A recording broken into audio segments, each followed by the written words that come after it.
Graça e paz, queridos. Amém? Está feliz com Jesus? Esse hino é bênção, né? É maravilha. Muito bom, graças a Deus. Ser feliz com Jesus é um privilégio mesmo, tá? Que Deus nos dá, que o Senhor nos dá em Cristo Jesus. E nós temos que aproveitar essa felicidade que não depende, na verdade, de nada externo, né? A felicidade com Jesus não depende de nada externo. Não depende de ter saúde, de ter dinheiro, enfim, ela vem de Jesus para nós, então é o que a gente precisa aproveitar, né? É o que fez, é o que fazia Paulo, né? Nos indicar que devemos dar graças em tudo, né? Por tudo nós devemos dar graça em Cristo Jesus. É o que levava ele a dizer, né, que nada nos separará do amor de Deus, nem a morte, nem... essas coisas, queridos, que isso eu chamo de sobrenatural. A gente tem que entender que não vem do ambiente, não vem do natural, vem de um lugar, né? Obrigado, irmão. Vem de um lugar fora desta terra, vem do trono de Deus, vem do trono da graça para o nosso coração. É uma experiência espiritual. E é por isso que a gente diz que ela é sobrenatural. Não é sobrenatural no modo do mundo pensar, ela é sobrenatural, que ela não vem do natural, vem de Deus, e ficamos muito felizes com isso, né? Dessa graça de Deus sobre nós. Vamos ler o nosso texto de hoje? 1 Reis, capítulo 19, nós vamos ver aí o grande profeta Elias, tendo um momento na vida dele especial, né? Que cada vez mais a gente vê que torna ele mais humano, né? Confirmando lá o texto de Tiago, que vai dizer: Elias era um homem sujeito às mesmas paixões que nós. Esse aqui é um outro ponto que eu vejo lá, um lado humano do profeta, que nos coloca de igual para igual com ele. A gente tem que entender que esse ser igual a ele, né, um homem sujeito às mesmas paixões que nós, quer dizer exatamente isso. Ele era homem, ele era humano, ele não era Deus. Graças a Deus que ele não era Deus, né? Imagine se Elias fosse Deus, só uma brincadeira. Camarada que manda matar lá, que é punhado de profeta. Imagine se, nosso Deus tem misericórdia, né? Vamos lá então. 1 Reis 19. Deus, obrigado. Tu és soberano sobre toda a terra, não há outro Deus além do Senhor, e nós estamos aqui para reconhecer mais uma vez este poder tremendo que vem do Senhor sobre as nossas vidas e que nos mantém de pé, com saúde, com vida. Sabemos que no momento que o Senhor quiser, tudo isso passa. Por isso nós queremos aproveitar esses minutos que estamos juntos, depois de cantar louvores ao Teu nome. Queremos agora, depois de ler a Tua palavra, que o Teu Espírito Santo nos conduza pelo bom caminho, o caminho da presença do Senhor. Ensina-nos algo nessa noite de edificante que vamos levar para a nossa vida e vamos poder aplicar o nosso coração e abençoar as pessoas que nos rodeiam. Obrigado, Pai. Eu Te louvo, Te agradeço, Te bendigo e coloco a minha vida nas Tuas mãos, a nossa vida nas Tuas mãos, em submissão ao Senhor. Obrigado mais uma vez, querido Espírito Santo de Deus. Eis-nos aqui como terra fértil, terra preparada, sedenta, esperando a Tua semente e a semente da Tua palavra para germinar em nós e produzir em nós frutos dignos de arrependimento. Obrigado mais uma vez. Nós estamos contigo e na Tua presença, em nome do Senhor Jesus Cristo. Amém. Pode sentar, queridos e queridas irmãs. Esse tempo que nós estamos sem ouvir falar de guerra em Israel, estamos vendo, né, na verdade, por outro lado, a história, né, relatada na Bíblia de Elias, esse grande profeta. Repito, diz para os irmãos que para o povo judeu, e não muito diferente para nós, Elias é uma figura que se compara para o povo de Israel com Moisés. O povo de Israel tem ele em grande estima porque foi um grande profeta e que combateu, né, o pecado em Israel, e nós estamos vendo como ele combatia com força, com coragem. Ele não tinha medo, né? Ele chegava com toda a força e combatia o pecado. Porém, esse camarada agora está vivendo um momento na vida dele, irmãos, difícil, que é o momento em que ele está fugindo de uma mulher. Está fugindo de uma mulher. E eu disse para os irmãos, não é apenas uma mulher que ele está fugindo dela, e nem apenas a mulher do rei Acabe. Nós sabemos que ela vinha de uma família de sacerdotes, de Baal. Ela era uma sacerdotisa de Baal. Então ele estava fugindo ali de legiões de demônios que estavam furiosos por causa do que ele acabou de fazer, além da sua pregação, que era muito dura, né? Ele tinha uma pregação muito dura, que é comparada com a de João Batista lá no Novo Testamento, e o próprio Jesus disse que João Batista veio no espírito de Elias. Isso quer dizer aquela força para combater o pecado. O que acontece nesse texto que acabamos de ler? Furiosa por ver a sua fama de sacerdotisa ameaçada, Jezabel jura, irmãos, que vai matar Elias. Elias matou 450 profetas de Baal, e ela faz um juramento da seguinte maneira no versículo 2: assim me faça aos deuses, e outro tanto, se até amanhã, a estas horas, eu não fizer com a tua vida como a de um deles, só um. Ele matou 400, ela falou, olha, que os deuses me matam, que façam comigo isso e outro tanto, tipo assim, que eles me punam muito mais, né, do que puniria uma pessoa, se amanhã eu não te matar também, né, eu não apresentar você morto para as pessoas. Então ela se sente ameaçada, e é claro que ela viu, né, o trono, a fé, a crença dela sendo derrotada dentro de Israel, e isso não agradou. E é muito bonito ver, irmãos, o desenrolar dessa experiência na vida de Elias, para a gente aplicar para a nossa vida também.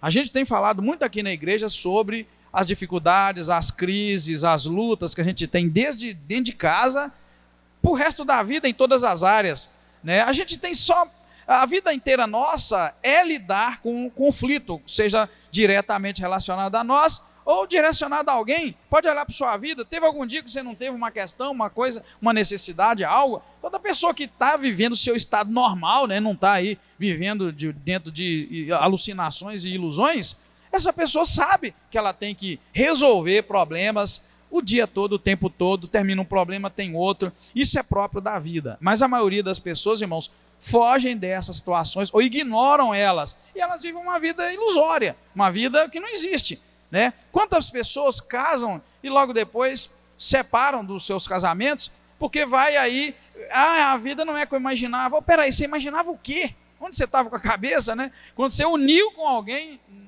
no casamento, esperava o quê? Conflito. É conflito, é desentendimento, é discordância, ninguém concorda com ninguém, e depois vem filho, a coisa, espera o quê? Então, não há que sofrer, há que estar preparado para essas questões, esses conflitos. Só que as pessoas fogem deles e se dão mal, né? São muitos relacionamentos que são desfeitos porque as pessoas não conseguem respeitar esses limites. Relacionamento é embate, relacionamento é ideias diferentes, e a gente sempre respeitando alguém. Essa é a questão. Todo relacionamento funciona se houver respeito. Alguém respeitando alguém vai bem, todo mundo entendendo seu limite, né? Você vê, dentro de casa, por exemplo, alguém tem que respeitar alguém. O marido tem que respeitar a mulher, o marido, alguém tem que respeitar. Pais e filhos, a mesma coisa, né? Você sai na rua, alguém tem que respeitar alguém, né? No trânsito, alguém tem que respeitar alguém. Eu vi um acidente feio aqui no Caravelas, foi ontem, né? No Veneza, eu não cheguei a ver exatamente, mas eu vi, eu falei, isso vai dar encrenca aí, se deu, pelo que eu vi no jornal. Estava indo, sei lá, fazer o quê lá estava reformar um chuveiro que queimou, tá? Se o chuveiro queimou, não joga fora. Muitas vezes tem conserto. Fui lá, 20 e poucos reais, reformou o chuveiro.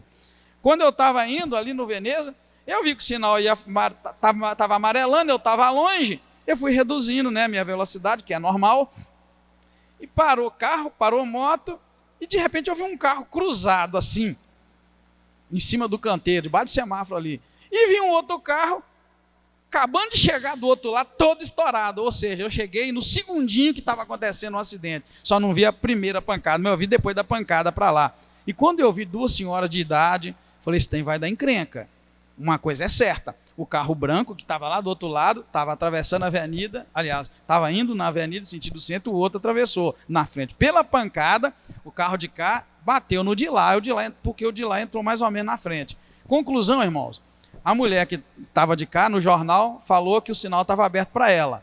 E a que estava indo daqui para lá, falou que estava aberto para ela. Mas a gente sabe que não estava, porque o sinal não abre os dois ao mesmo tempo. A não ser que dê uma pane, uma loucura lá. Está vendo, irmãos, como é que são as coisas? A gente tem que aprender que a gente tem adversidade, tem dificuldades. Alguém tem que respeitar alguém. Eu estou te dando esse exemplo do trânsito que foi de ontem, fresquinho. alguém tem que respeitar. Alguém furou o sinal ali e o acidente aconteceu, não importa quem. Então, irmãos, a gente sabe que é assim que funciona. E nós estamos vendo na vida de Elias esses acontecimentos. E Elias reagindo de determinada maneira com relação aos acontecimentos na sua vida. Esse texto é muito cheio de coisas valiosas para nós. Então, essa mulher muito furiosa, ela jura que vai matar Elias de qualquer maneira, né? Que vai matar. E aí, o que acontece? A reação de Elias é qual? Com medo, né? Com medo de morrer, Elias foge. E quando ele foge, ele pede para si a morte. E sabe, irmãos, eu atendo pessoas na psicologia com tentativa de suicídio, ou que tentou suicídio, ou então a família de alguém que morreu, né, por suicídio. O que acontece? Quando a pessoa pede a morte para si, já é uma tentativa de suicídio. Esses estudos todos que eu atendo as pessoas e faço, se algum dia um crente, se um dia você, irmão que está aqui nessa noite, chegou no momento da vida que não está muito bem, você falou assim, Senhor, só podia me levar, saiba que você teve uma tentativa de suicídio. Qualquer circunstância sua, que você chega a desejar morrer, você tentou suicídio, você só não executou. Então a gente precisa cuidar desses momentos, porque são muitos crentes que teve um momento na vida que talvez pensou assim, Senhor, me leva. É uma maneira mais santa de querer morrer. Jonas fez isso quando Deus mandou que ele fosse em Nínive. Ele tentou suicídio 2 vezes. Primeira vez foi quando ele entrou no barco, o barco começou a movimentar por causa da tempestade, ele virou para os homens e falou assim, olha, me lança no mar, que esse barco, essa confusão aí do barco querer afundar vai parar. Peraí, me diga, onde Deus mandou ele fazer aquilo? Você sabe que não. O que ele queria? Jonas estava preferindo morrer do que obedecer a Deus e ir para Nínive. Mas Deus teve misericórdia dele, você sabe. Jogou ele no mar, o que aconteceu? Deus inverteu a tentativa de suicídio dele. Ele ia morrer afogado. Deus manda um grande peixe que engoliu Jonas e vomitou ele e tal, na beirada da praia. Ele foi para Nínive. A segunda vez que ele tenta suicídio é que depois que ele pregou, a cidade inteira converteu. Ele fez mais ou menos com esse camarada aqui, né? Esse aqui deitou debaixo de um zimbro e falou, pediu para si a morte. Ele chegou e disse assim, já basta, Senhor, toma agora a minha vida, pois não sou melhor do que os meus pais. É a mesma coisa, o outro lá falou, eu sabia que o senhor ia fazer isso mesmo, é melhor eu morrer. Outra tentativa de suicídio de Jonas, e aqui uma. Por que eu digo isso para vocês, irmãos? Porque são muitos crentes hoje que estão suicidando, e a gente pensa que crente, só por ser crente, não está vulnerável, e ele não vai fazer uma besteira dessa, porque esses grandes homens de Deus quiseram fazer. Então a gente às vezes é tomado de doenças, de sofrimento psicológico, pânico, ansiedade, depressão, fobias e mais um punhado de outras coisas mais, e a gente não cuida, a gente não busca o socorro de Deus. Esse camarada aqui, por exemplo, ele pediu a morte, isso é tentativa de suicídio.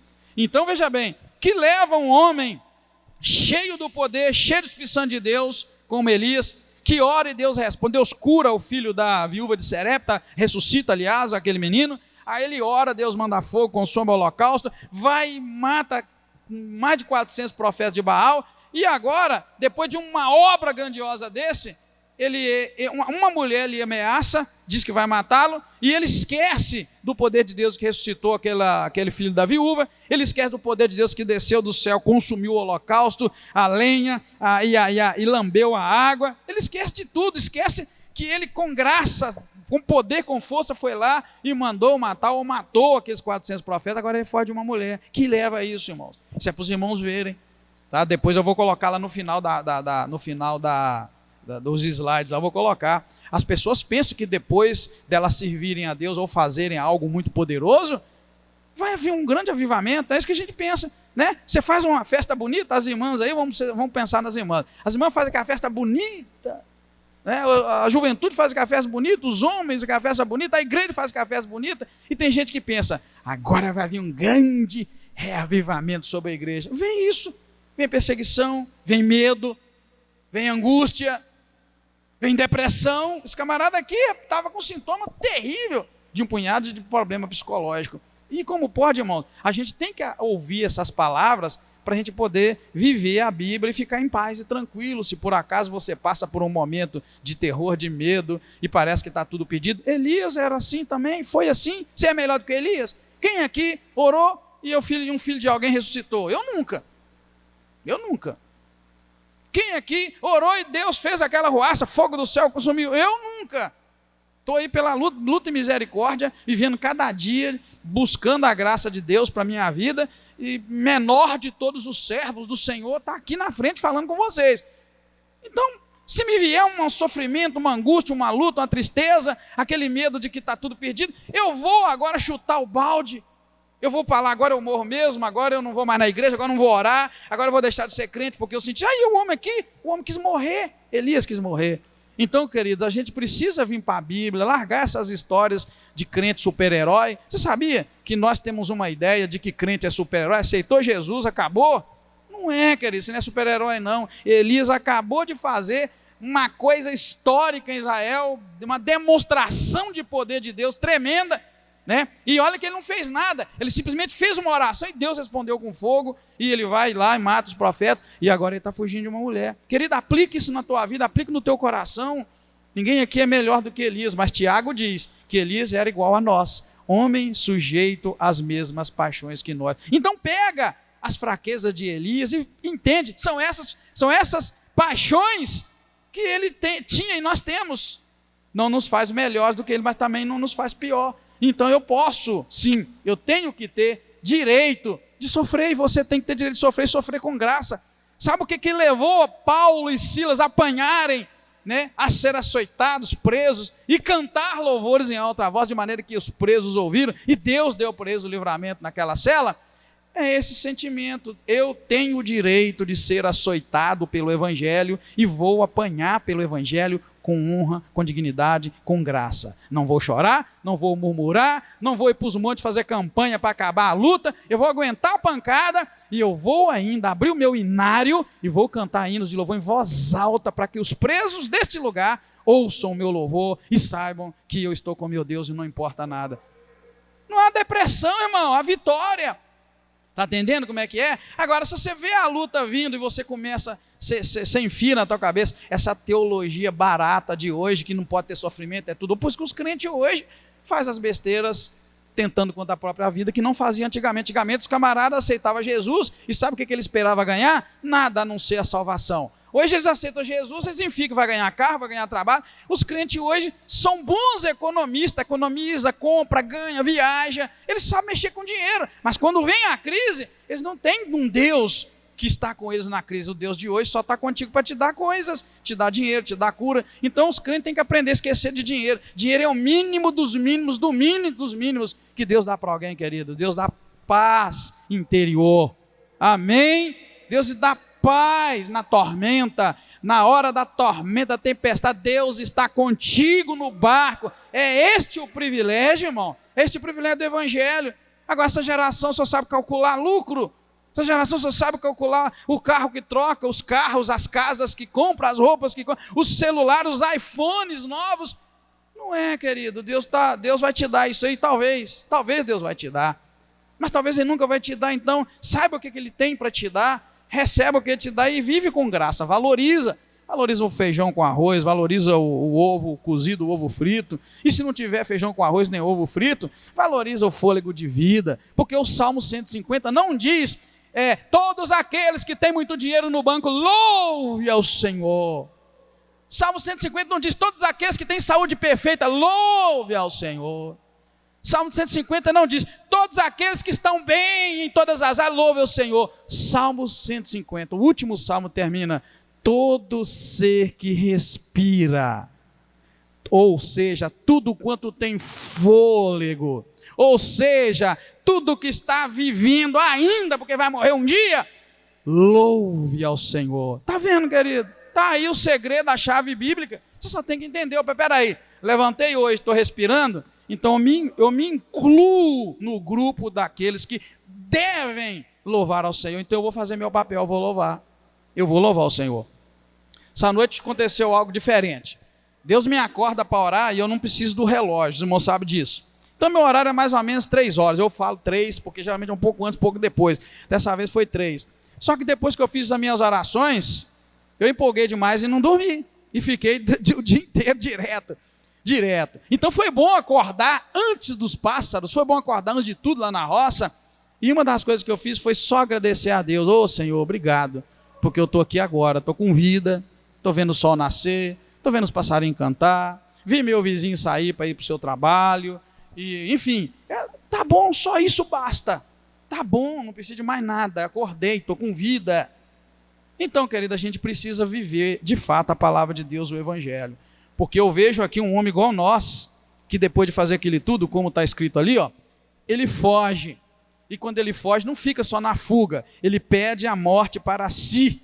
E foi necessário o Senhor enviar o anjo do Senhor lhe aparecer 2 vezes para tentar uma conversa com ele na primeira vez e na segunda vez. E na verdade, todas as 2 vezes que o anjo do Senhor falou com ele, ele foi evasivo. Ele mais uma vez ele fugiu. Ele está fugindo de uma mulher, está fugindo de demônios na vida de uma mulher, vamos dizer assim, Jezabel. E quando o anjo do Senhor quis ajudar ele a tratar com ele sobre aquilo, chega e pergunta: rapaz, o que você está fazendo aqui? Ao invés dele falar a verdade do que ele estava fazendo aqui, ele falou a verdade, só que foi uma outra verdade. Deus estava perguntando o que ele está fazendo lá. Sabe o que ele falou? Você sabe, você leu aí.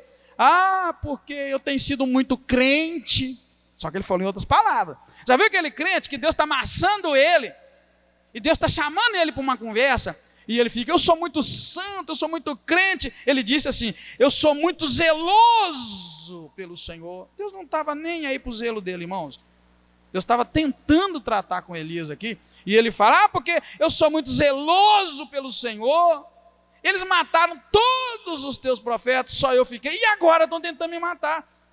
Aí Deus dá um tempo para ele dá comida, o anjo dá comida, ele come, ele bebe, né? E aí ele volta, ele dormiu outra vez, o anjo volta outra vez: rapaz, acorda, você tem uma tarefa muito grande ainda, você está querendo morrer aqui nessa caverna, está querendo ficar aqui?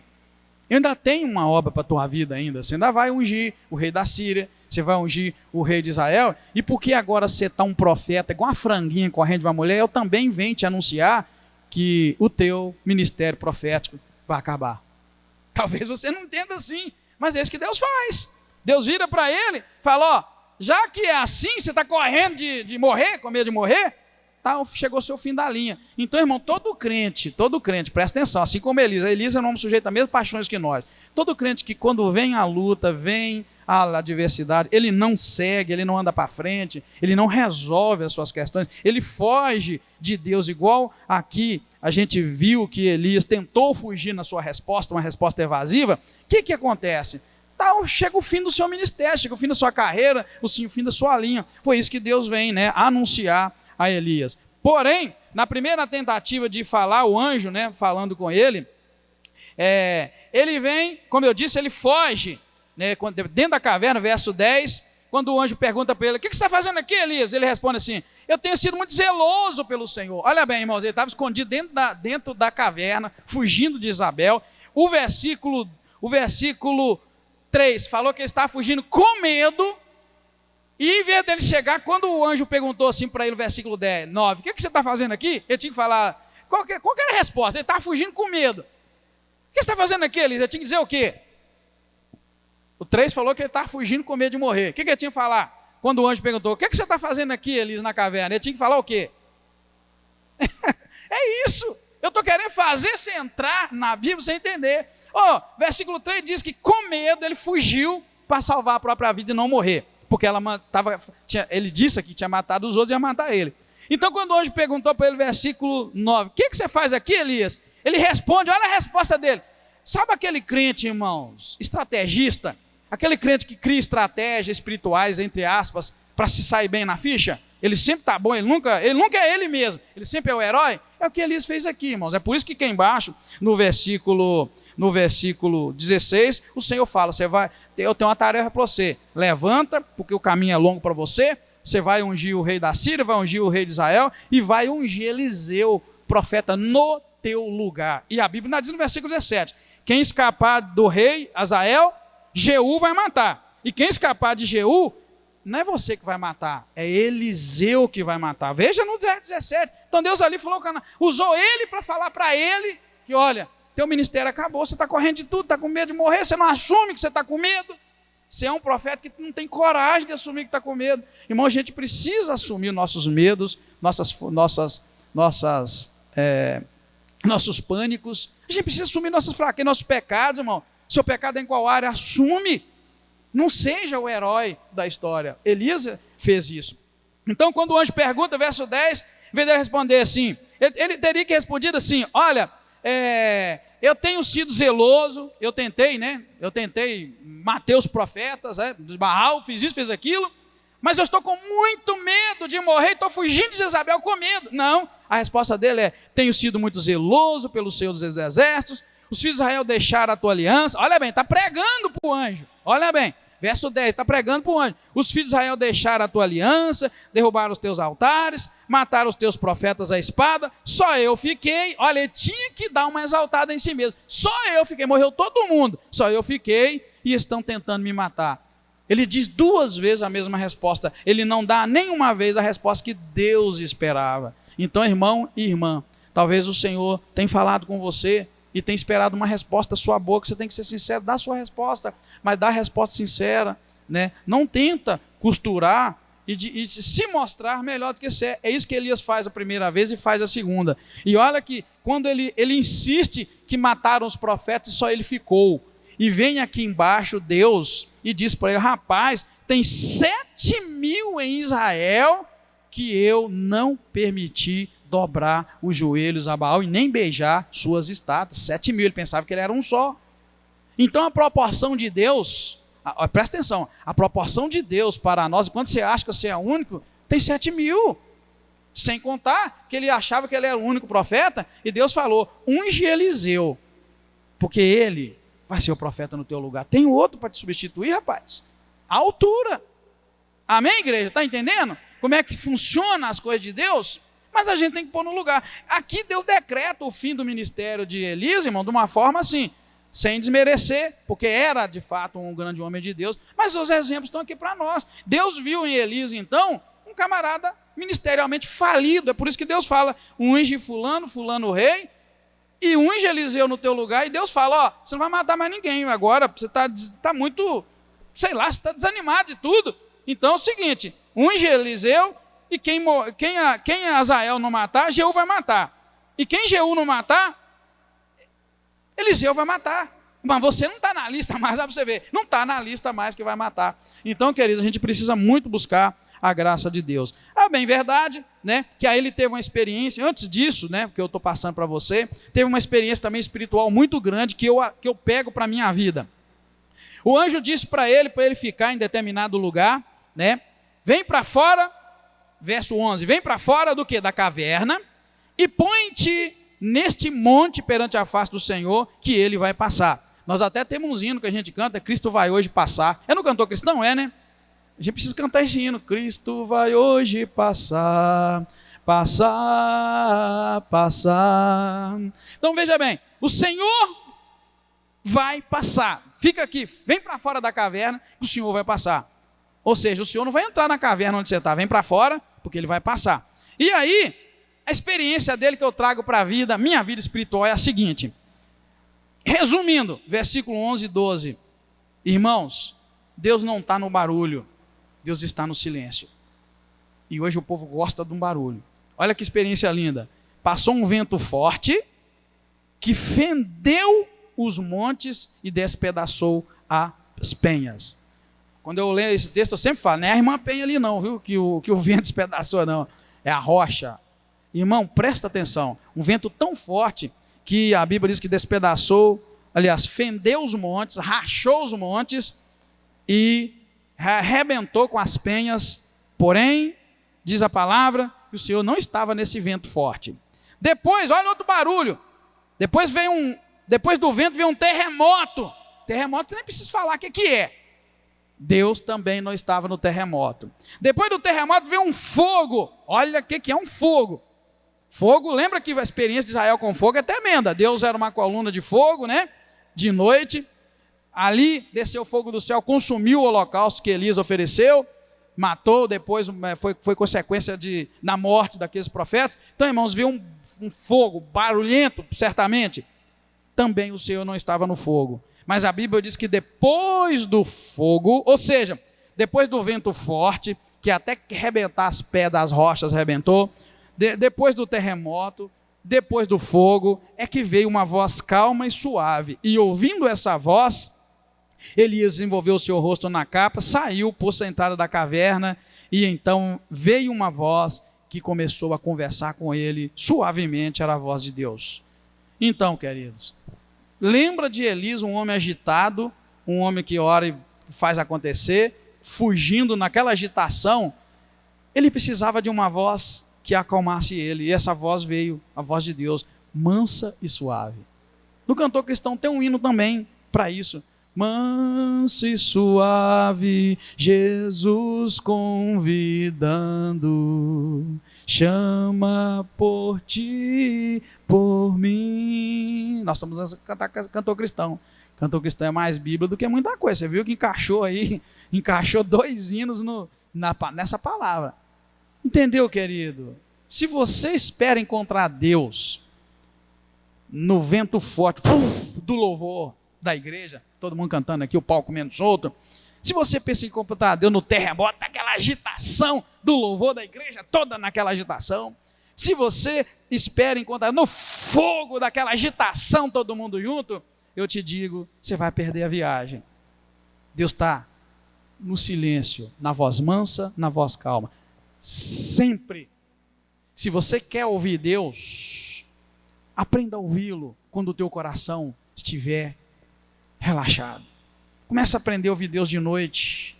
Começa a aprender a ouvir Deus de madrugada. Porque na agitação, nos terremotos, nos fogos da vida, teu coração não tem conexão com o Deus eterno. Ele simplesmente sobrevive. Se você quiser aprender a experiência, você vai aprender. Essa geração só gosta da muvuca. Teve aqui na igreja um evento, tem bastante tempo já. Eu não sei se foi um pré-congresso, um pré-conjubano, não me lembro. Eu não me lembro exatamente, mas eu estava ali assim, ó. E na hora do louvor, esse trem aqui pegou fogo. E eu gostei, falei, nossa Deus, que lindo. Na hora que acabou o louvor, eu tinha que ter filmado. O que deu de gente pegando celular, batendo papo. A espiritualidade, meus, que estava aquela coisa gosta, acabou. Ninguém quis escutar nem o que a pessoa estava pregando. Foi uma decepção. O camarada do meu lado estava tão espiritual que eu falei, glória a Deus. Hoje a presença de Deus está gloriosa aqui. Na hora que terminou o louvor, o camarada transfigurou. Nem ficar aqui dentro ele ficou, foi lá para fora. Essa geração não conhece o que é, de fato, ter experiência, conexão, contato com Deus. Vive no barulho do vento forte, do terremoto, do fogo. Mas na hora que tudo silencia, que é a hora que Deus vai falar, aí já não consegue mais ficar. Amém, queridos? É isso que você tem que ver que acontece. Então, queridos, se você não conseguiu, se quer ouvir Deus, aliás, aprenda a ouvir a Deus no silêncio. Porque é nesse silêncio que Deus vai falar. Deus não fala enquanto tem terremoto, enquanto tem fogo, enquanto tem vento forte. Depois que tudo sossega, ele abre a boca e fala. Porque o vento, terremoto e fogo, tudo isso é vozes nos falando.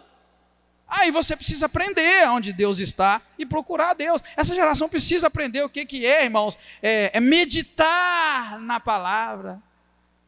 Sabe? O Salmo 1 vai falar sobre meditar na lei do Senhor de dia e de noite. Querido, você não medita com celular, você não medita na frente de vídeo, você não medita aqui com amigo pregando, você só medita quando você conseguir se desconectar das coisas. Aí você vai meditar, aí você vai ter tua alma vai relaxar, teu espírito vai relaxar, e Deus vai ter contato contigo. Fora disso, você está sempre ligado, sempre tomando café, Coca-Cola, que vai te deixar agitado, tomando energético, sempre correndo, com a agenda doida, tem que fazer isso, aquilo, e Deus entra onde? Querido, essa geração não conhece Deus, ela conhece algumas experiências que a igreja proporciona, na hora de uma música e tal. Sabe aquela tremedeira, aqueles arrepios, aquele choro? É só aquilo. Mas o ouvir Deus e o contato com Deus, querido, o que vai te curar, vai te sarar, é quando você supera todas essas coisas, essas agitações do dia a dia. A igreja precisa aprender isso. Você precisa aprender, você precisa ter tempo. Você tem tempo, eu sei que tem. Pega 24 horas de um dia e faz cronometra tudo e vê o que você faz, enquanto você faz. Você tem muito tempo, eu te garanto. No mais ocupado que você seja, você tem. mas a gente precisa aprender. E esta é uma lição poderosa, é mais uma, na verdade, né, deste texto. Aí ele vai, mas depois, né, o anjo acorda e dá para ele o alimento, ele come, e ele vai andar com a força daquele alimento, ele vai andar 40 dias e 40 noites. Olha bem, 40 dias e 40 noites. Ele andou muito tempo com a força daquele alimento, e foi onde, né, irmãos, isso proporcionou a ele a experiência poderosa que Deus tinha para dar. Escondido na caverna, irmãos, ele é confrontado por Deus, como eu disse para vocês, tá? Escondido na caverna, ele é confrontado por Deus 2 vezes, mas ele evita se abrir ou abrir o seu coração para Deus. Quando o anjo perguntou: o que você está fazendo aqui? Ele disse aquelas histórias bonitas, né? Teceu aquela. Sabe aquele currículo? Sabe quando você vai arrumar um emprego? Você não é orientado a levar um currículo legalzinho, não é?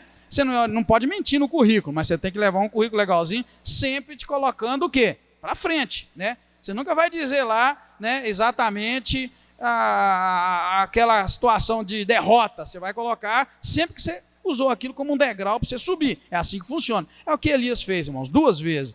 Deus perguntando, confrontando. Primeira vez o Senhor não ficou satisfeito, voltou a falar com ele. Na segunda, a resposta foi muito, muito idêntica, mas Deus então lança na face dele, né, irmãos, essas coisas maravilhosas. Deus vai e anuncia para ele o fim do próprio ministério, quando vai dizer para ele, disse o Senhor, verso 15, vai, olha bem, volta pelo teu caminho para o deserto de Damasco. Ou seja, volta pelo teu caminho. O que está dizendo? Volta pelo caminho que você veio. Em outras palavras, eu não te mandei vir para a caverna, não te mandei vir para cá, então volta pelo caminho que você veio. Tá nessa parte? Tá, né? Volta pelo caminho de Damasco, e aí fala, quando você chegar lá, você vai ungir rei sobre Azael, rei de Israel, Jeú, filho de Nissi, ungirás rei de Israel, Azael vai ungir rei da Síria, Jeú, filho de Nissi, vai ungir rei de Israel, e também Eliseu, filho de Zafate, Abel, Meolá, vai ungir profeta em teu lugar. Deus deu para ele essa tripla missão, né? E anunciando para ele o fim do ministério. Vai ter um no teu lugar, e essa pessoa vai ser Eliseu. O que vai acontecer mais à frente, irmãos? Então a gente precisa colocar esses ensinamentos no nosso coração e ver em que ponto que a gente está. Se a gente está na fuga, se a gente está dentro da caverna, ou se a gente está, de fato, dentro do plano de Deus, ou se nós nos encontramos num momento de decepção, porque talvez Deus te usou poderosamente em algum momento da vida, e você achava que depois de Deus te usar ia vir um avivamento, um poder, uma graça, e agora você está vendo luta, né? Luta, e aí? O que nós vamos fazer? Podemos concluir, irmãos, o quê? Que nem sempre depois de uma grande vitória, vem um grande avivamento, ou tempos de paz. Após matar todos os profetas de Baal, Elias teve medo e se viu um homem fugitivo, fugindo, escondendo. Tamanho era o medo de Elias, que ele se tornou fraco, o que levou Deus a decretar o fim do seu ministério. Ele chegou num ponto de debilidade, né, e de desorientação, porque ele passou a fugir, que Deus anuncia para ele, que ele então vai ungir aqueles 2 reis, e ele vai, enfim, ungir Eliseu, que vai se tornar o profeta em seu lugar. Amém, queridos? Guarda isso no teu coração. Nem sempre depois de uma grande vitória, vem um grande avivamento sobre a sua vida. Isso é chave, a gente tem que guardar isso. Essa ideia de que estou trabalhando, estou útil, eu tenho muita preocupação quando as pessoas assumem cargo na igreja, porque elas não entendem exatamente o que elas estão fazendo. Quando você assume um cargo na igreja, seja qual for, você está saindo lá da última fila da batalha e indo para a primeira. Presta atenção, quando você assume qualquer coisa na igreja, as pessoas têm que entender, por isso que elas levam pancada, elas apanham e elas não aprendem. Porque toda pessoa que assume uma responsabilidade na obra do Senhor, na igreja, na casa do Senhor, ela está saindo da última fila da batalha e indo para a primeira. E a minha pergunta é, quem está na primeira fila de batalha, o que vai acontecer com ela numa batalha? Hein? Está no início, o que é, irmã, que você ia falar? É o que vai apanhar primeiro. Então, quinta igreja precisa aprender. Eu preciso que a quinta igreja aprenda. Se você pediu para ficar na portaria da igreja, você está pedindo para apanhar primeiro. Se você pediu para para limpar a igreja, você pediu para apanhar primeiro. As pessoas não sabem disso. Ah, pastor, porque eu quero trabalhar, não, eu gosto de trabalhar. A gente tem que parar com isso. É o que a gente está vendo aqui no texto. Você está falando, no reino espiritual, você está dizendo, eu estou na frente, eu quero estar na frente. Lembra lá aquele hino que a gente cantava também? Eu quero estar com Cristo quando a luta se travar, num lance imprevisto, à frente me encontrar, até que eu possa ver na glória, se alegrando da vitória, onde Deus vai me coroar. Jesus tem misericórdia, irmão. Os irmãos precisam entender. Ah, pastor, quer ser diácono? Ou é diácono? Você está na frente da batalha, irmão. E quando vem aqui para frente é que eu tenho que ficar feio, porque aqui ainda está mais ainda levando pancada eu, começar por mim. A pancada vai vir primeiro em mim. Vai vir nos meninos do louvor. Agora, como é que nós estamos de oração, de jejum? Como é que nós estamos de fugir do pecado? Como é que nós estamos na vida de moral, caráter? Precisa aprender, irmãos. É isso que a gente faz. Agora tem gente que acha que é luxo estar na portaria, é luxo estar aqui, é luxo, mas não sei o quê. Não é luxo, rapaz. Você arrumou encrenca, você falou assim, eu quero, é melhor estar lá no último banco do que estar fazendo qualquer trabalho. Se a pessoa não entende que ela está pondo o corpo dela, a vida dela, para levar a pancada primeiro. A gente precisa ter essa consciência, né? Sem falar dos irmãos que vai dar aula na escola dominical. Gente, dar aula na escola dominical é o quê? É confrontar diretamente Satanás, que lá em Gênesis usou a palavra de Deus para distorcida, para iludir Eva, iludir Adão e fazer o estrago que fez na raça humana, porque através daquele ato lá deles entrou o pecado no mundo. Então, irmãos, é necessário entender. É por isso que eu coloquei essa frase aí, com todo cuidado, que nem sempre depois de uma grande vitória vem um grande avivamento ou tempos de paz. E o exemplo está aí, ó, após Elias matar os profetas de Baal, o que ele recebeu não foi um grande avivamento. Talvez Elias pensou, agora matando os profetas de Baal, Israel vai converter, matando os profetas de Baal, a adoração a Deus vai voltar, matando os profetas de Baal, vai ficar tudo limpo, os profetas vão aparecer, e a coisa vai ficar boa. Não, irmão, ele matou o profeta de Baal, veio um pavor, um medo sobre ele, que ele fugiu de Jezabel, foi esconder, foi fazer tudo aquilo, Deus insistindo com ele, rapaz, vamos conversar, ele fugindo. Então, irmãos, entenda bem o que eu quero dizer. Às vezes a gente pensa que agora a minha vida vai deslanchar. Não, querido, talvez no dito popular, talvez você tenha cutucado o diabo com a vara curta, e você está roubado. Já viu essa expressão? O Elias cutucou o diabo, mas a vara era curta. O exemplo está aqui, irmãos, eu não estou torcendo a Bíblia não, tá?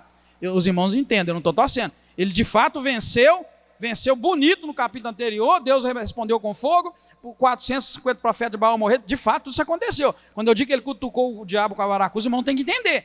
Logo no capítulo seguinte, ele não era mais o mesmo Elias, ele estava fugindo com medo. Seu coração de homem o levou a temer. Ele não tinha motivo para temer, mas ele teve, para você entender que nós não temos motivo para temer, mas nós tememos.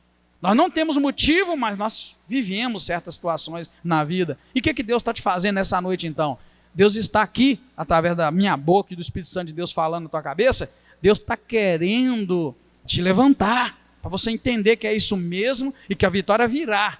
Deus vai me tirar da caverna, Deus vai me tirar dessa situação, né, de medo, de covardia. Deus vai me tirar. Eu só tenho que continuar e ser sincero com Deus, porque Elias não conseguiu ser exatamente sincero com Deus. Por que o anjo perguntou a Elias 2 vezes a mesma coisa? O que você faz aqui? Porque quando perguntou no versículo 9, a resposta não foi a que Deus queria ouvir. E quando perguntou aqui embaixo outra vez o que você faz, a resposta também não foi boa. Deus queria ouvir, estou morrendo de medo, estou numa situação de trevas, apesar de tudo eu estou sendo confrontado espiritualmente, me socorre Deus. Talvez seria um fim diferente, tá, irmãos? Então, para os irmãos entenderem que quando eu coloquei essa frase, nem sempre depois de uma grande vitória vem um grande avivamento, ou tempos de paz, é para os irmãos entenderem, porque talvez você esteja vivendo uma perda, talvez você esteja vivendo uma situação na família que te deixou muito triste, você está lá embaixo, arrebentado, talvez você tenha vivido algo no trabalho, enfim, algo em algum lugar, E você está aí, igual Elias. Ah, mas eu sou muito crente. Ah, mas eu oro muito. Ah, eu sou isso, eu sou aquilo. Igual Elias. Ah, mas Deus não quer ouvir isso. Deus quer ouvir porque do teu medo, porque da tua dela. O que você está sentindo? O que você está sentindo? Deus está querendo ouvir o seguinte: o que você está sentindo agora que Jezabel está querendo te matar? É isso que Deus queria. Acho que resumi tudo, não resumi? O que Deus queria ouvir é: o que está passando no teu coração, Elias, agora que Jezabel está querendo te matar? É isso que Deus queria ouvir, só isso, mais nada. Então Deus também está te dizendo: o que está passando no teu coração agora, que no casamento está assim, que na família está assim, que você está lá embaixo? O que está acontecendo que você está nessa caverna? Diga para Deus, querido, vai embora hoje, tá? Vai embora, sai daqui em silêncio, morde a língua, cumprimenta os irmãos, morde na tua língua, vai para tua casa, não fala nada com ninguém, fala com Deus no teu quarto, no teu aposento, tranca a porta e fala com Deus: Deus, eu estou nessa caverna de medo, de pavor, de terror, por isso. E não tenta fazer igual Elias. Ah, porque eu sou crente demais. É porque eu sou membro da Igreja Batista. Ah, porque... Não, querido. Deus sabe disso. Deus sabe disso. Deus sabia que Elias era zeloso. Deus sabia que estavam matando os profetas. Deus sabia de tudo isso. Até mesmo ele havia dito que isso ia acontecer. Deus havia dito, mas Deus sabia. Deus não quer ouvir o que ele já sabe.